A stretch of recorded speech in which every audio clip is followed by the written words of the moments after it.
Welcome to Uncle Yammy's Bedtime Stories.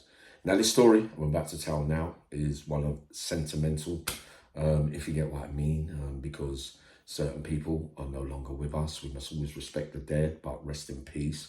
Paul Edmonds, you know what that means. Canning Town's one of those legends from way back in the day. We know it's a very sad story and a sad ending for one of my brothers. But it took place, and it took place outside the Green Gate in Canning Town, and it was way back in the day now. I knew the build up to this, right? I knew the build up to this from prison. Because Bill the Bomb during that time, described by other people that have been on the channel, when Bill used to get mad and rip the phone off its hinges, when he used to get bad news, he couldn't handle it.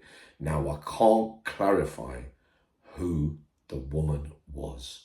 What we do know throughout that life, and those that know and those that don't, especially in the gangster life, there was always a thing where certain people, like when certain men are in jail, would want to try it on with people's girlfriends, with their friends' girlfriends, with their brothers' girlfriends, with their best friends' girlfriends, etc., etc., right? So we can't clarify which one on the Yami TV, but what we do clarify is that the great Bill the Bomb was unhappy long before he got released from this sentence.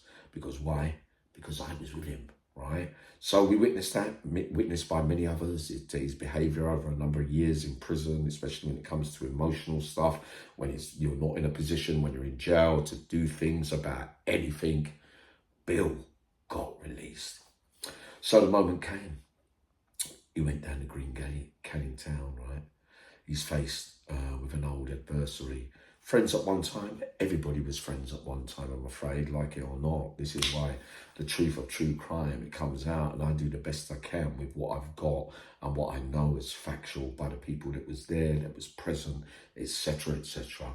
So Paul Edmonds, rest in peace, my boy, was walking towards him. As soon as he saw Bill the Bomb coming, Paul Edmonds knew what time it was, meaning that he had heard through the grapevine that the next time that Bill the Bomb sees him, basically the messages from prison, from the word on the street, is that it was going to go off as soon as they see each other. It wouldn't be the first time, probably weren't even the last. But on this occasion, as they was walking towards each other, Bill was on the march. So they're walking towards each other. Paul could have a right row, mate. There's no if or buts about that. But on this day, as soon as Bill got close to him, Paul threw a left, a right, and a thing. None of them landed. Bill landed one. Paul Edmonds was in trouble straight away.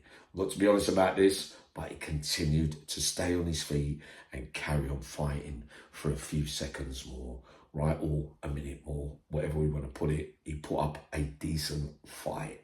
Bill landed another one, famous left hook, blah, blah, blah. Paul Edmonds ended up on the floor, right? During that time now, who was around? A geezer called Robert Parry from Custom House, a man I met, I think, along the way in my early days, right? Might be a well-known figure down there in East London, but I only knew him from prison briefly. Bill had Paul Edmonds' head and was banging it on the side, kind of thing, and it looked like Paul was in serious trouble, mate. And Robert Parry had to get in there and say, Bill, listen, you're going to kill him. Get off him. That's what he said to him. Bill, perspirating, red mist, blah, blah, blah. I think there was even sirens coming, but there was a lot of people outside the Green Gate that night.